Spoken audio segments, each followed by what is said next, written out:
Hi, this is Cynthia Davis. On our show today, you'll get an insider's glimpse from a congressional candidate. He speaks the truth and gives us what we need to know about the political dynamics in play this next election cycle. You'll catch some insights into how the government is heading the wrong way and what we are doing to set the country on a new course. I'm an American.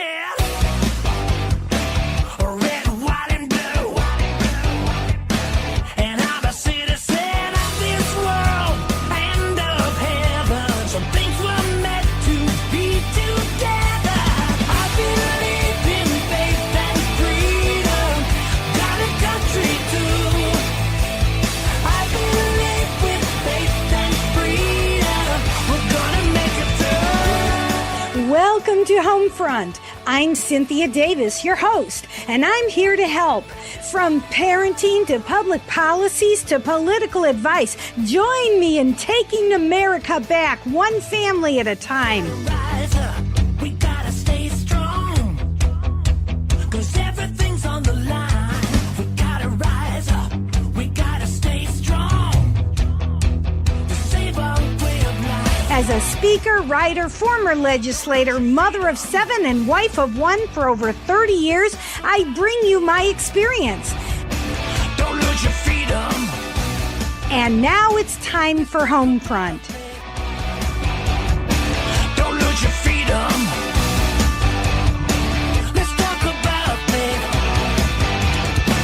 Welcome to Homefront. Today we have Paul Berry. He is Paul Berry III, and he's considering a run for Congress in the St. Louis area. So welcome, Paul. How you doing today? I am so excited we get to talk to you. First of all, I want to start off by introducing you to my audience from my perspective. I met you at a center-right meeting in St. Louis, and I was impressed with you because you seem to have a grasp of what is wrong with Congress. And so many people who are on the inside are already just filling themselves with, well, we got to play nice. We got to not say anything unkind about anybody because that wouldn't be the right thing to do. Well, I think it's the wrong thing to do to shut up and let everybody trounce on our rights, our liberties, our freedoms.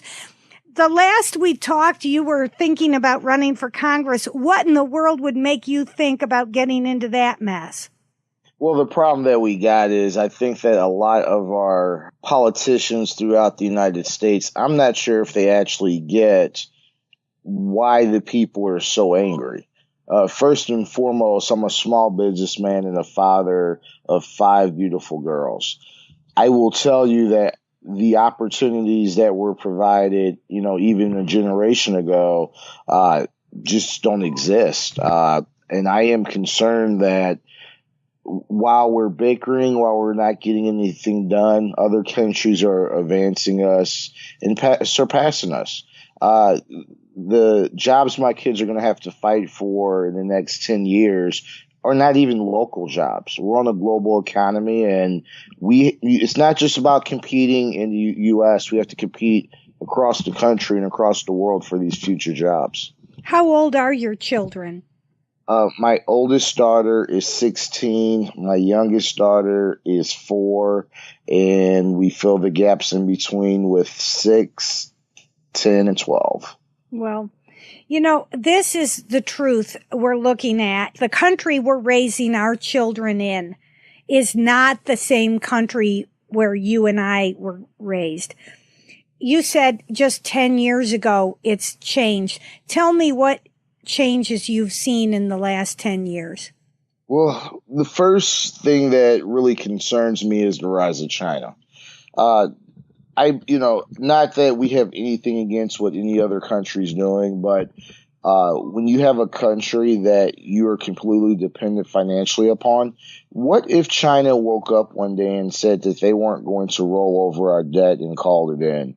I think that, honestly, a lot of our citizens, I think we look at things in this context of, oh, nothing can ever go bad because it hasn't really went bad in the last 20, 30 years. I think we need to have more of a historical look at our country. In every great country, our civilization that failed, they didn't fail because of the sword or blood. They failed because of debt. And debt was always the first indicator before great civil, whether it's the Romans or the Persians, or I can go all the way back in civilization. And I'm starting to see some of those same matrix with the United States. United States of America is great, but to stay great is not just going to be some sort of inherited thing. We're going to have to do more in the lines of education. We're going to have to do more in the lines of financial discipline. And we can't even get to the core issues of government restraint if we don't have a government. So, we need to really look at what we're doing with our military. The Chinese are building their second aircraft. I thought that they are going to try to keep pace with what America does navally. We have serious issues with the South China Sea and supporting our Asian counterparts throughout that area against the rise of China. I mean, these are going to be huge challenges. And I don't think that some members in Congress have their eye on the ball. No, and they seem to be more interested in getting reelected. 30 years ago, when Walmart came on the scene and people started moving their shopping habits toward Walmart, Walmart advertised that their products were made in the USA. And they had signage to indicate that if you want to buy nice products made in the USA, you could trust that going to Walmart was going to help support our country. I don't know when the shift happened, but you can trust me. There was a day when Walmart said, who cares? Well, part of that, I believe, I believe in capitalism. I believe in the fact that companies do have a right to do what's best, and the market normally does take care of these things. However, the dynamic of Made in America, I think in a few ways, I think Americans have lost their way on that. That actually used to be a big deal. And I don't see people as committed to purchasing things, from America. And I think that that's a challenge that we all have to do great. Growing up in an area which, has different, automotive companies, things like that. I do take a great pride in what we're doing here in America and actually building in America. But part of the equation and what people have to understand is that it's a different economy now.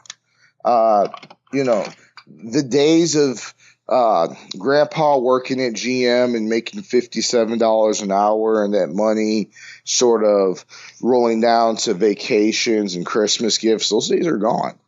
That same individual, if he's not working on that line, would be lucky to make, 14, 16 bucks an hour. So what we have to understand and recognize is that we have a different economy these days, and we have to prepare our children not for what was in the past, but for what's in the future. So let's talk a little bit about economic development, which is what's very, very important to me here in St. Louis. I believe that the Republican Party needs to lead on several levels, and I don't believe we do.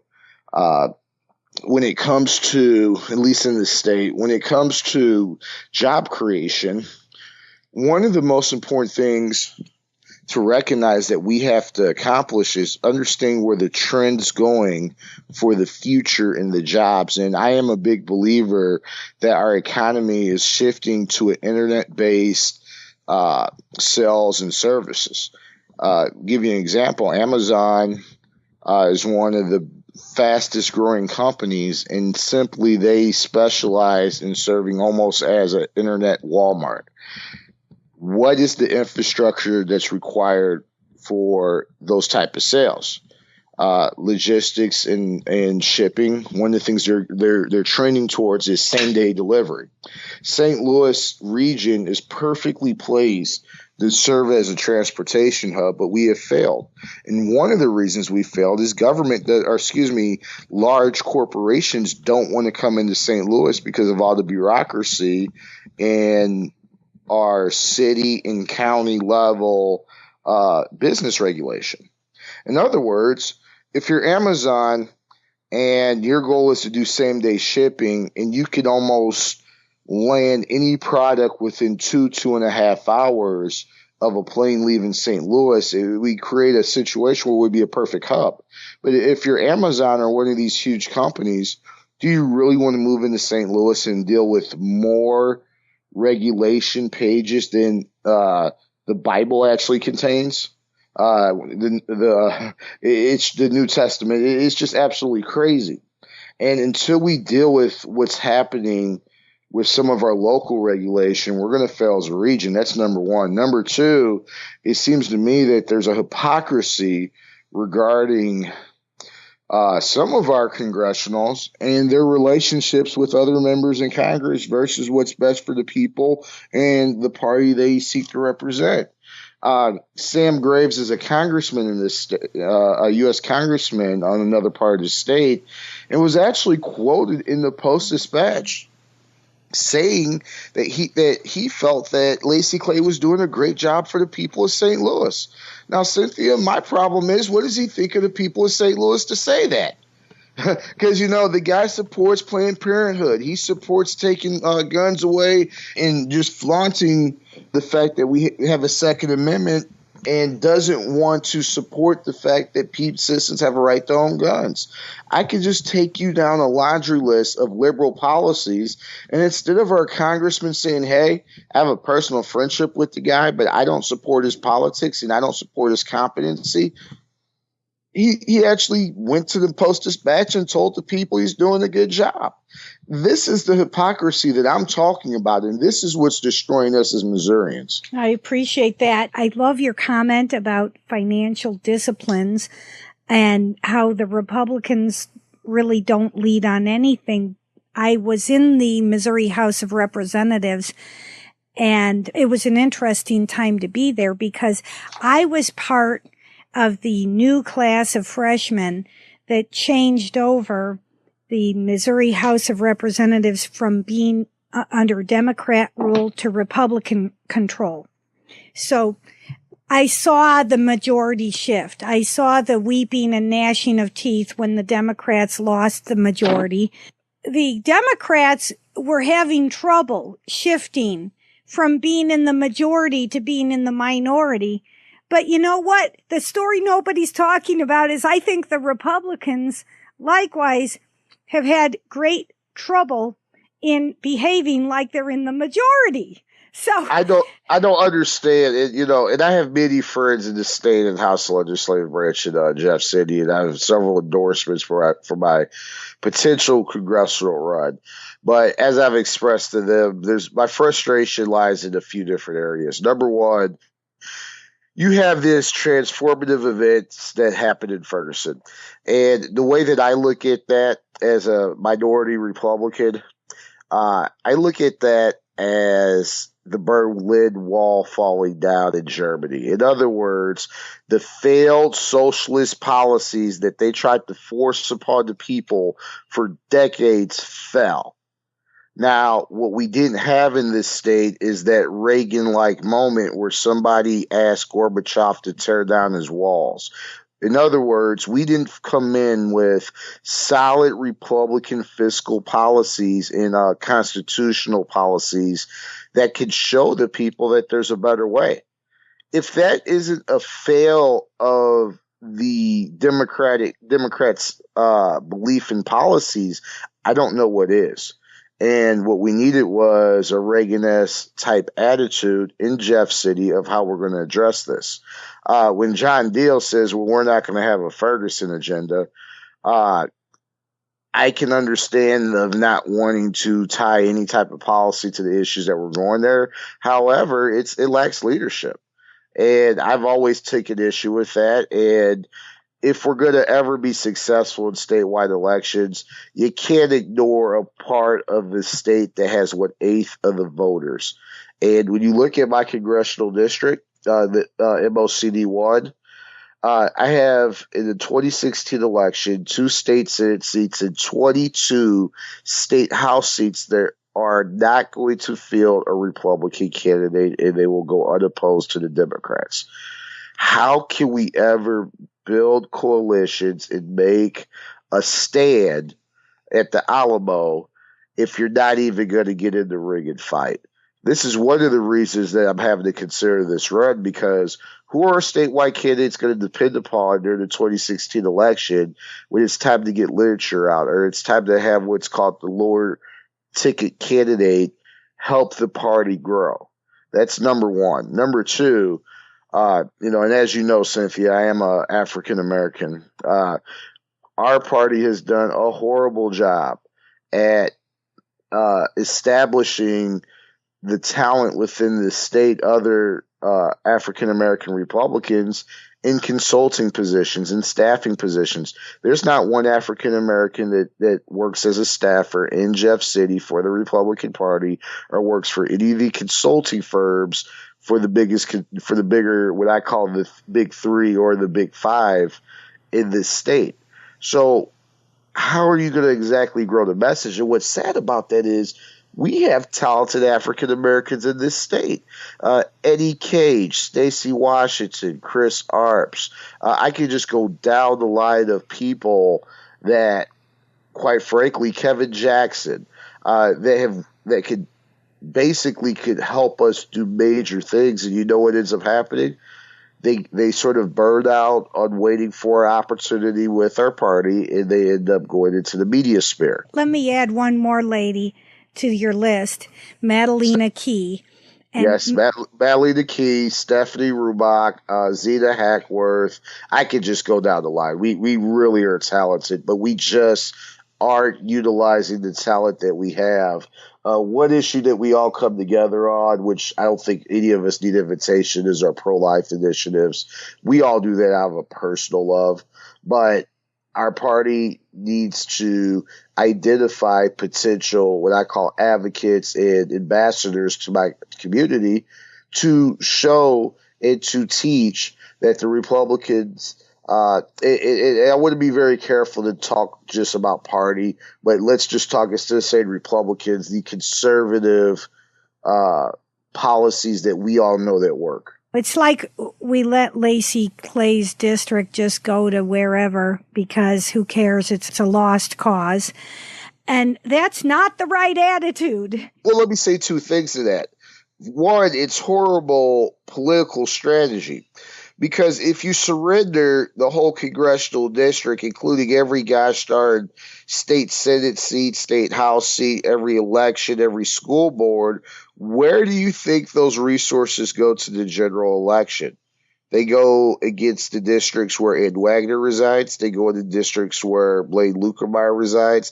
They go where the districts where Vicky Hartzler resides.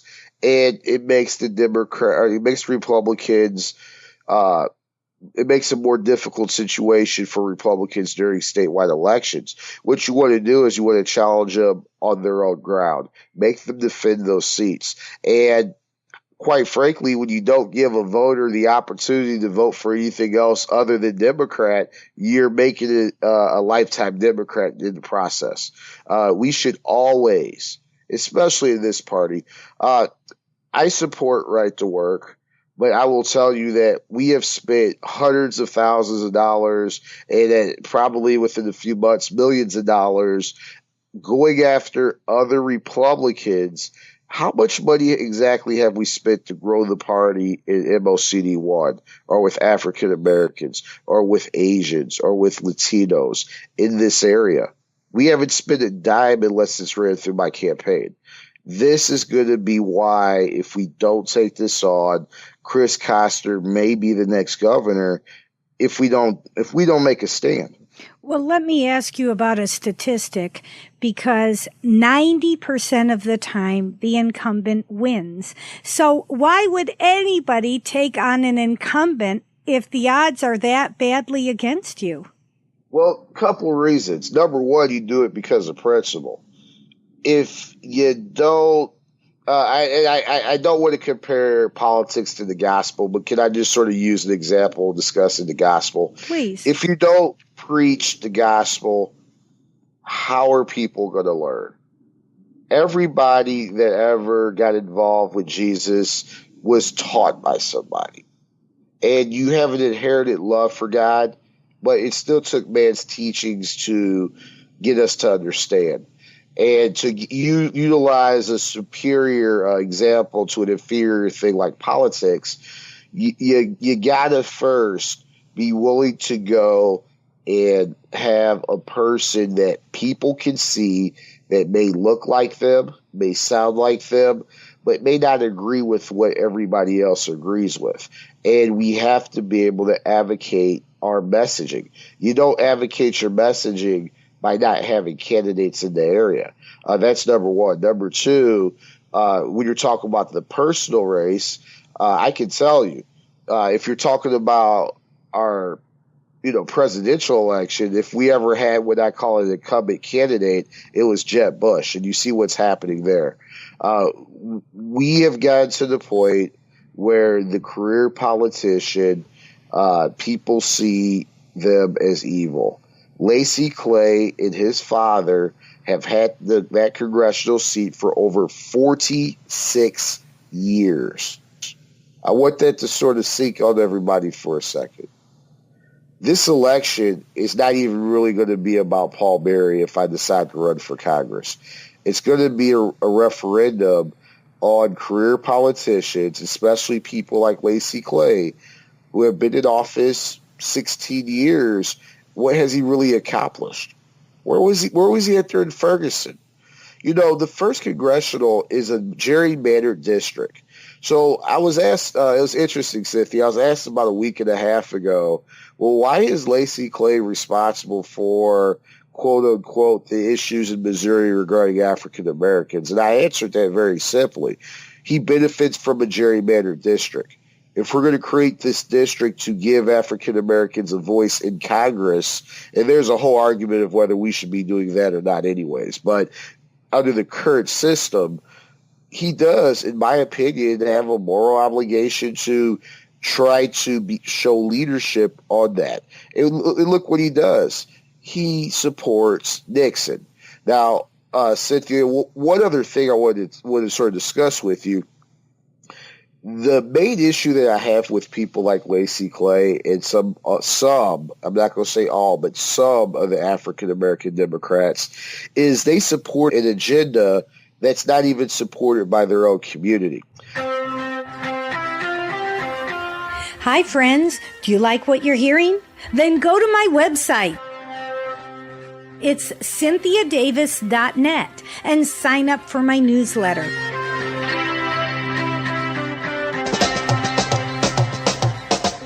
You'll get all this information and more when you sign up for my email reminding you of when you'll hear another podcast and letting you know what's coming up next. Besides, we always have a little bit of humor at the end, so go to cynthiadavis.net and stay in the loop. For those of you who don't like email, go to my Facebook page. It's called Homefront with Cynthia Davis. And make sure you click the like button. That way, you'll have a convenient way to see what we're doing and to get the word when another podcast is released. That's Homefront with Cynthia Davis on Facebook. My website is cynthiadavis.net. That's where we keep all our good stuff. So if you want to get our newsletter and find more podcasts, go to cynthiadavis.net. Hey, let's stay in touch.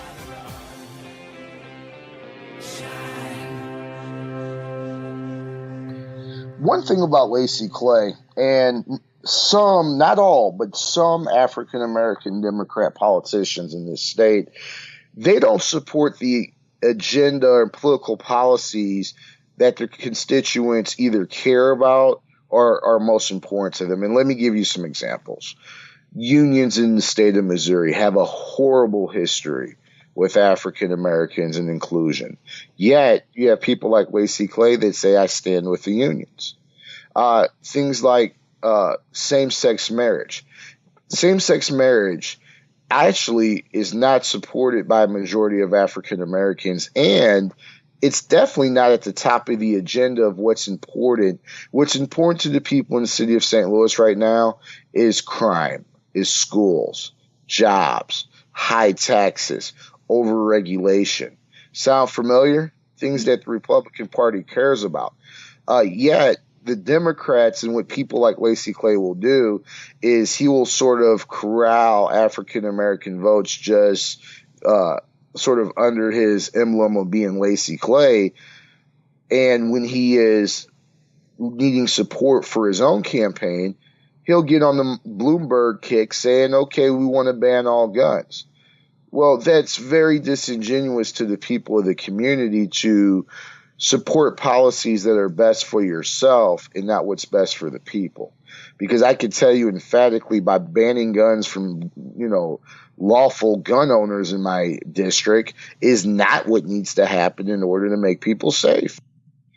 Cynthia, I believe it's a complete selling out of what's best for the people in my area. And I think that that's where the issue is. And I think the Republican Party is equally responsible for not doubling down on the Democrats' what I call failures in my area. I just think it's an issue. You asked me if I minded if you used an illustration from the gospel.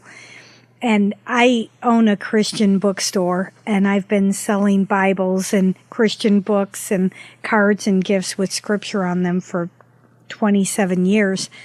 My question is, tell me about your history. What do you do, and how does the gospel make a difference in your philosophy? Well, I'm glad you asked me that. Well, one of the things that I had to accept, and I'm 38 years old, to give you some perspective of my age and I guess my mental range. I personally have been very fortunate that the good Lord has talked to me several times, and he does have a plan for me. I've known that since I was young, and there's doors he's opened, things he's not allowed to happen to me. I'm very fortunate, ma'am. And I've never really discussed this in an interview, but I'm glad you asked me. As a young African-American male in this area, there's a chance that I could have got sent to prison, that I would have gotten killed, that I had some horrible STD and died. There are the statistics just to get to what I call a level of measured success are against me. And one of the ways that you make it through it, other than discipline, other than hard work, other than dedication, is it takes blessings. I really believe in the good Lord's intervention regarding issues. I mean, I study history. World War II, and in my opinion, it had to be the good Lord's intervention against evil. The odds were against us, and like the odds are against me here. When we started off World War II, I believe that we were maybe the 13th largest army in the world. And what it makes America great, and I'm going to get back to the gospel in a second, but what makes America great is our diversity. The fact that we're different is what makes us strong. And there is no type of combination that doesn't exist in this country. For better and for worse. And, living in a society like that, it does create conflict. It does create misunderstandings. But, shoulder to shoulder, hand to hand, we can go pound to pound with anybody in this world on anything if we decide to work together. Now, to bring it sort of back to the gospel, if good Lord wants our world to continue down this path, I would believe that there's things that wouldn't happen to help us expose the failures. Ferguson was a failure. And I want to make very clear, the mayor of Ferguson, James Knowles, and he's actually a Republican, believe it or not, I think has done a tremendous job to try to bring clarity and calmness to the situation there. And I have nothing but respect for the man.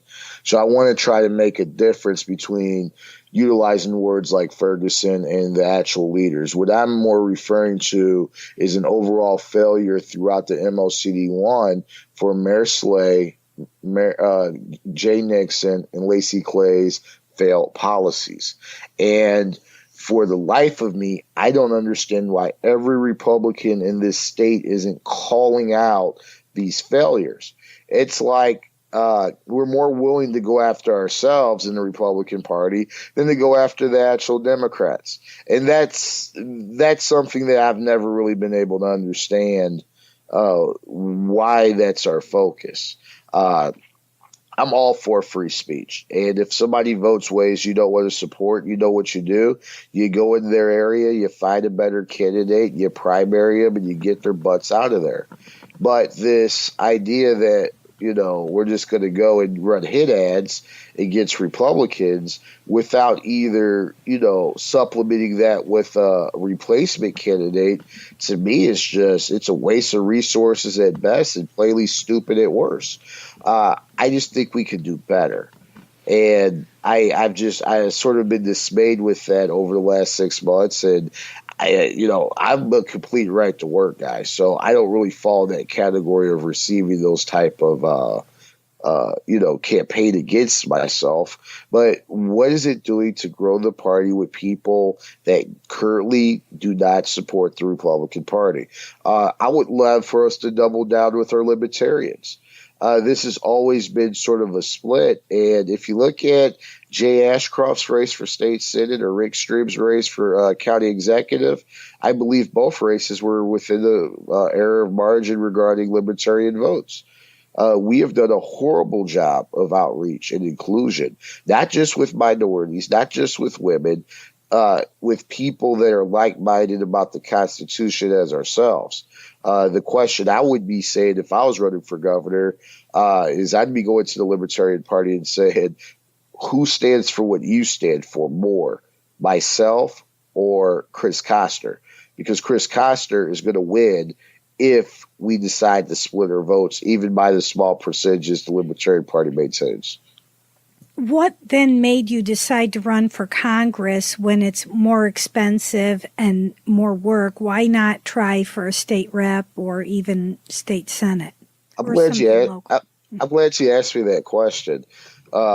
Now, I say this having many friends, like I said, in Jeff City, and I don't want to seem like I'm targeting, any individual. But Cynthia, I have a lot of respect for you, so I'm going to answer the question directly.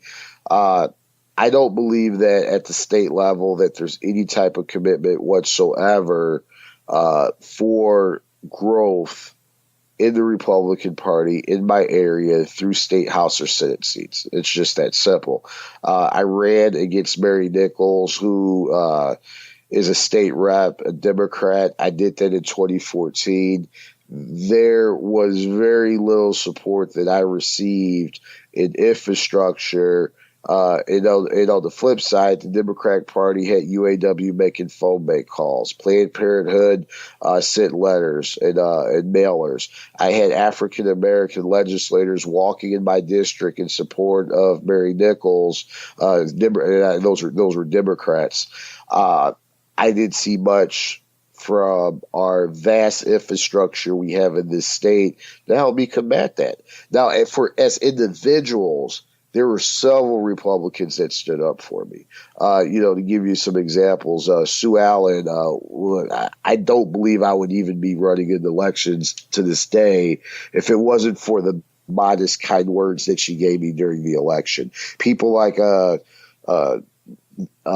some of our other House members, they really stood up and helped me. Senator Blunt, incidentally, was probably one of my biggest supporters just by things that he did for him and his campaign did for me to, help me out. And I didn't see in the future any type of infrastructure to help that. So because of that, a federal congressional race takes me sort of out of the chains of having to go to the state political infrastructure and, request assistance. As a congressional candidate or a potential congressional candidate, what I'm doing appeals to people outside of Missouri and outside of my local area and outside of what I call the quid pro of the Missouri Republican Party. And that in itself is the main reason that I've taken this venture on, because there's a bigger window for me to gain support for the overall cause, which is not to surrender.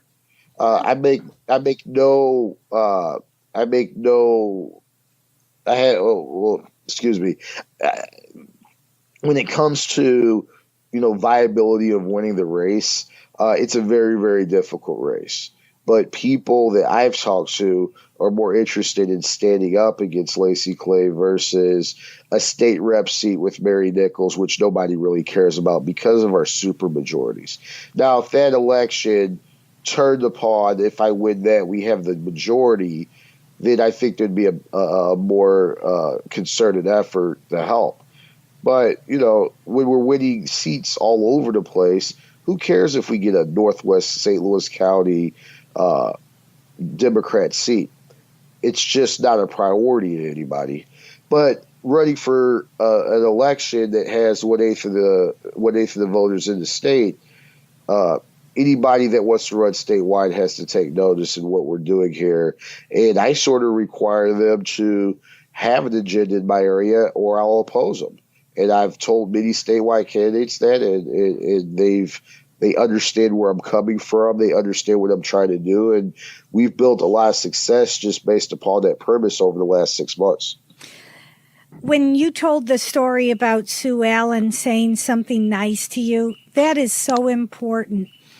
I truly validate your perspective on the importance of having people support and encourage each other. I actually served with Sue Allen in the Missouri House, and I know that it's important to have people who can encourage us. Sometimes it's not the greatness of the contribution or the man hours of volunteer time as much as it is having somebody say something that helps us formulate our own philosophy. I want to go back to your comment on diversity being our biggest strength, and I want to just give you a perspective on this. When I was in college, there was a church that needed a pianist, and I played the piano. And so I wanted to go, and it was a paid position, so that's doubly great.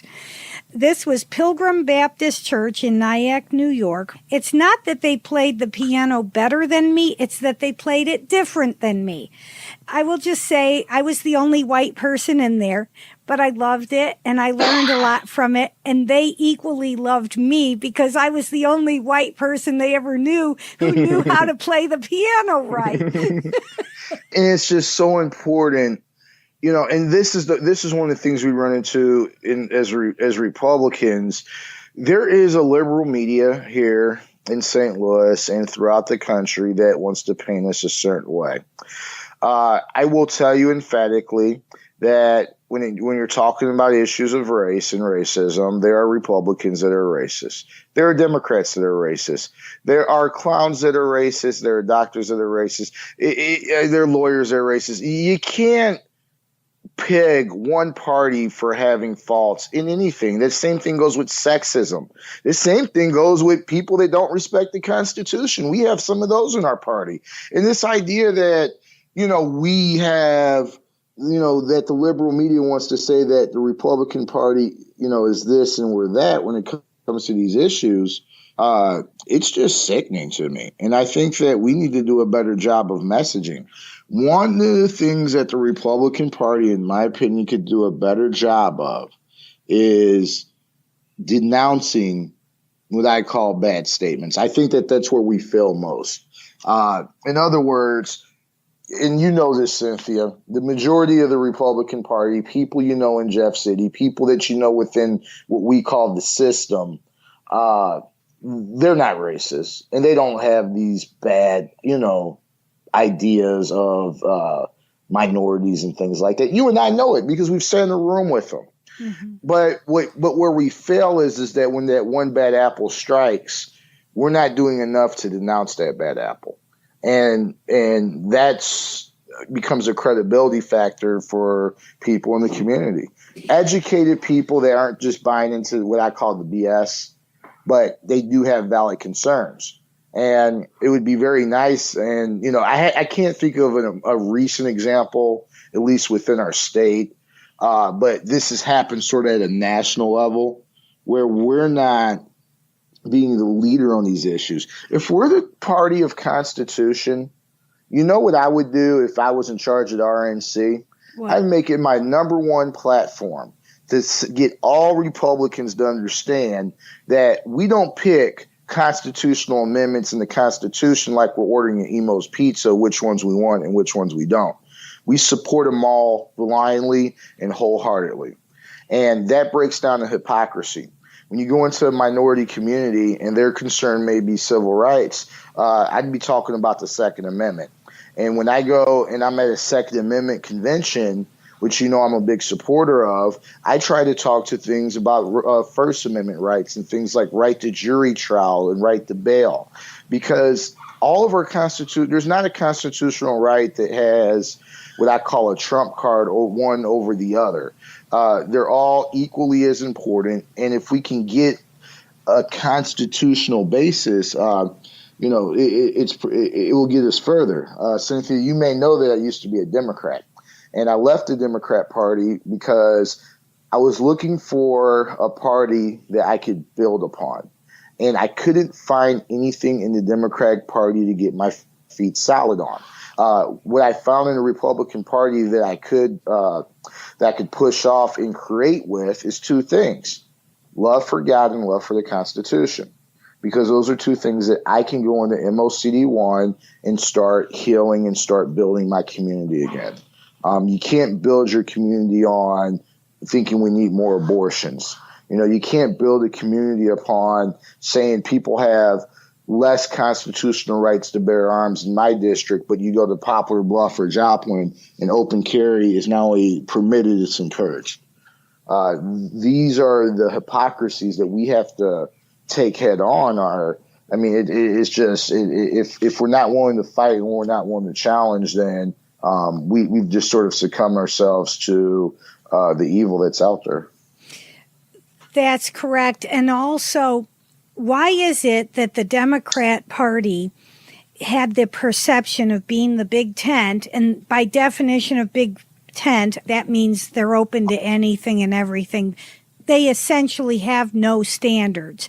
So then a few years ago, the Republican Party wanted to be more big tent-like, and they opened their side on the left to welcome all the broader perspectives on homosexuality and abortion even are now going to be contested most likely at the party's platform committee. They've also opened themselves up to very socialistic ideology. They don't appear to have a vetting process.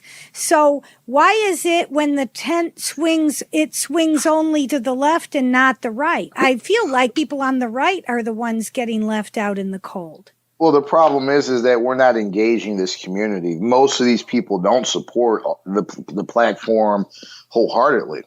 But there's two problems. One, we're not engaging people. What is the amount of money?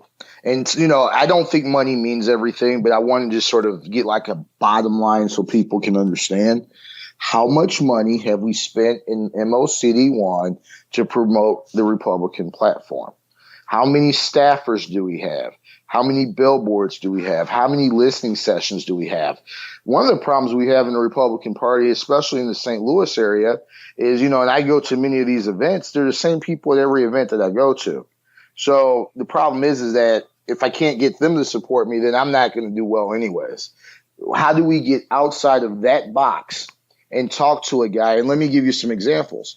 And you'll know this, Cynthia. The Catholic Church has a huge contingency in my district. City of St. Louis, North County, they always have, right? why is it that these Catholics are voting Democrat? The Second Amendment in, let's say, NRA and some of the like gun owners of America and some of the other organizations, quality organizations, they have huge contingencies in my congressional district. Why is it that they're voting Democrat? These are major platform issues which Barack Obama, Lacey Clay, Jay Nixon, and Mayor Slay all support something they don't support, yet they keep voting these people in. One of the reasons is because we don't field candidates. How can you change if you don't even have somebody to vote for that thinks differently? And, you got to wonder sometimes, does the Republican Party cut deals and say, hey, we're not going to really do anything in your area if you don't do anything over here? I don't know. That's above my pay grade. But what I can tell you is that we're not doing it, and I haven't never heard a good reason why we're not. So that's one of the reasons that I'm considering a run for Congress, because I want to put the destiny of that issue in my hands and not theirs. As in the sense of like a football quarterback, coach, hand me the ball. I'll score the touchdown. I don't have to throw it. I don't have to pass it. I'm going to take these two legs. I'm going to take the ball, and I'm going to get it where it needs to go. I like the football illustration. You've mentioned you're doing an exploratory committee and you're thinking about running.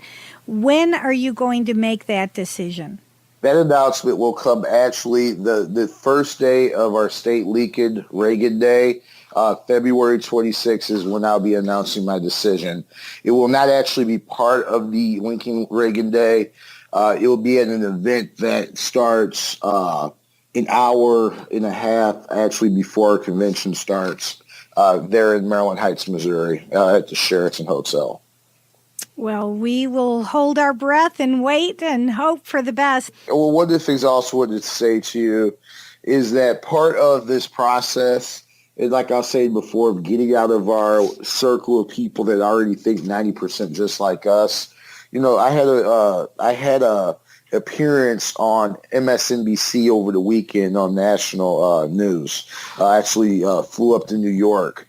And there are a few people that were wondering, why would a Republican go on that show knowing that they're so anti-Second Amendment? And I had to explain to them that we're not going to change the model, educate, or even get in front of voters that are Democrat or independent if we only stick to our own people, our own model, our own party.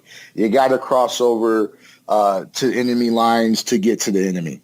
And that's what this takes. And that's just sort of the way I look at it. I mean, we've just, for so long in this party, we sit in a room of 50 of us or 100 of us, and we all agree and we all smile. We all say we're right.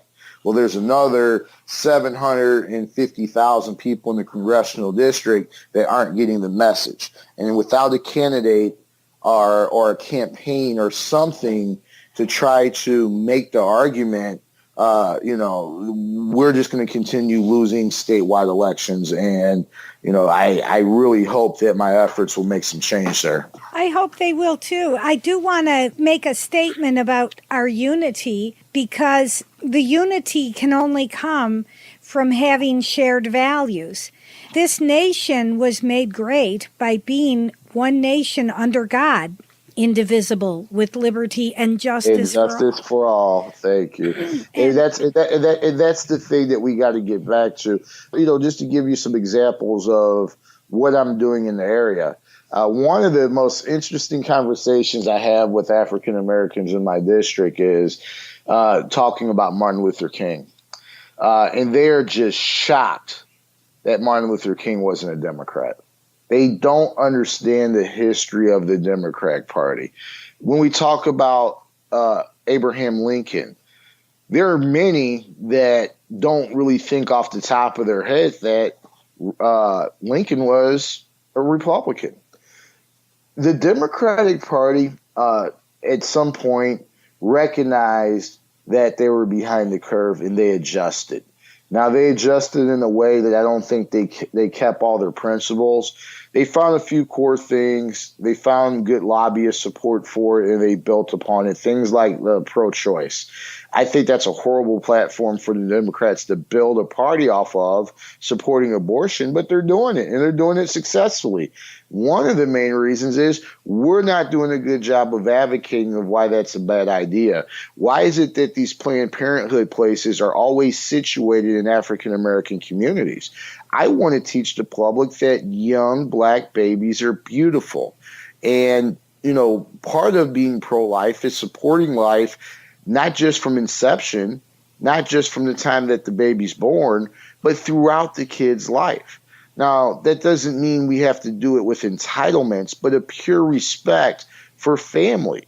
And I think that one of the problems with people that are in these congressional seats is that they're so far removed from the gravy train, or the gravy trough, that they don't understand how their policies are killing families. One of the things I'd like to discuss with you real quick is the erosion of the family unit in the St. Louis area. And you know what caused it? If you think back, Cynthia, and you're a little bit more my senior, so you can speak to this directly. When you was in the 30s, 40s, and 50s, and even the 60s. I was born in 1959, so okay. I caught the tail end of it. Okay, but if you remember when you were younger, there were just purely African Americans. It was just a status quo to be married. And what ended up happening is, at some point, that broke down. And one of the reasons is when Carter was president, we had a horrible economy. And you had all these social programs. And unemployment hit African American men at a horrible rate. And you had families, women that had children that had to make a decision. Choice A, you could go to the government. They'd help you with a Section 8 apartment. They would give you some food stamps. They would give you some welfare. And it might have actually been needed by these people. But there was a catch. You couldn't be married. So what happened is you had women choosing between government and their man. At that point in those projects, they used to have social workers that would go around and actually check people's apartments and houses to make sure there was no other person living there. How demasculating is that? To have a family that, and these are the what I call anti-family policies that have destroyed my community. Then you add the issue to drugs on top of that, which is what was utilized for depression related to these issues, and you have what you have here. Then once you add the drugs, then you have a whole generation out there of children that were born to parents or a mother that was a drug addict. And what happens there? There's low birth weight. There's low attention span. There's the child has low self impulse control. We're talking about a small percentage, but it only takes a small percentage to cause havoc. And like they say, it only takes 10% of the population to cause a revolution. And these are the what I call family policies that you still see the reminiscences of today. So if you were to go to Congress, what could you do to help it? The first thing that I can do is I can show leadership, which is what this area hasn't had. You can't fix a problem if you don't even know what the problem is. I always pride myself in not being a good auto mechanic. I'm very good at other things. But to utilize that example, if Paul Berry III doesn't know the difference between a brake pad and a brake disc, how the heck can I solve the problem if I don't even know what the problem is? It doesn't matter how talented you are. And that's what we've run into with Lacey Clay, of just thinking that, oh, well, I'm going to support this because this is what the Democrats are supporting, and I'm going to show my support for the Democrats, so they show their support for me, and he's going to support me, and Costa's going to support me, so they can get African American votes. And this is the same, what I call rat wheel, that we've been stuck on for almost half a century. And my argument to the citizens of the city of St. Louis and North St. Louis County will be simple. We have a Republican-dominated House of Representatives. Who is best situated to negotiate and represent this region with our Republican majority caucuses? Is it Lacey Clay or is it myself? And that's going to be a decision that the voters may have to make when I make my decision. Well, I like your decision. By the way, Paul, are you married? I am actually have a fiance, and I'm getting married this May. Oh, how fun. You're throwing that into a possible congressional race.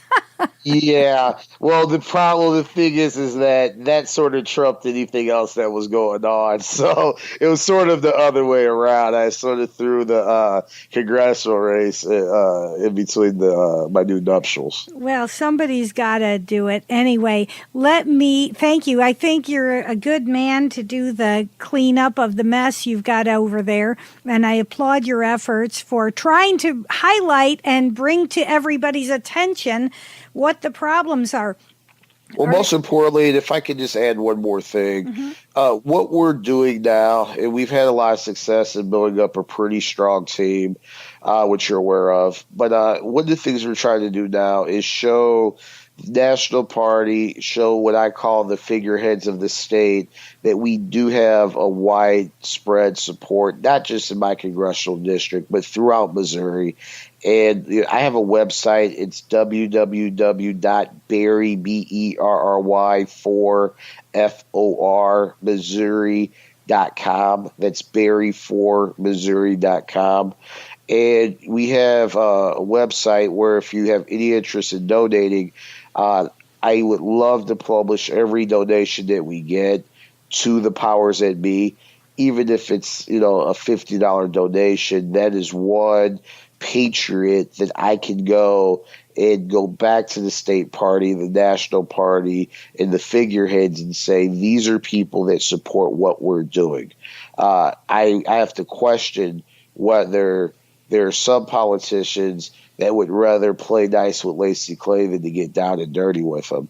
And this idea that we're not going to fight in these elections because we can't win is a defeatist attitude. If we had that attitude during any crisis that this country's ever endured, we wouldn't have a country anymore. And I'm just not here to surrender. I didn't get involved in politics or anything along these lines to simply lay down my sword. I got into this thing so I could fight, and so I could fight the Democrats where they're at. And guess what? While Paul Berry's fighting Democrats where they're at, they're having to fight back, and they can't focus on other parts of the state. So that's only going to come not from leadership. That's going to come from the grassroots, and any support that anybody can give me, I'd be much obliged. Thank you. Go fight for us, Paul. You're fighting for everybody and our values and the Constitution. And I thank you so much. And to my listeners, what Paul's saying is put your money where your mouth is. If you believe this man has the message we need to hear, you can go to berry4missouri.com and offer to volunteer. You can also help support the podcast, cynthiadavis.net. And we give a big shout out to ROAR, which is Restoration of America Radio, and a big shout out to Missouri Grassroots Radio. Thank you for hosting us. Thank you, Paul, for being with us. We wish you Godspeed. Go do it. Shake them up over there and make a difference. Hey, Cynthia, tip of the sword. Remember, we're the tip of the sword here in MOCD1. Thank you very much. Bye-bye. This has been another edition of Homefront. I'm Cynthia Davis, and I thank you for joining us. We're taking America back one family at a time. I sincerely hope you heard something that left you feeling inspired, motivated, and ready to engage our culture. If you enjoyed our show, you can find more at cynthiadavis.net. You can also find me on Facebook at Homefront with Cynthia Davis. Have a great week, and make sure you come back next time for another edition of Homefront.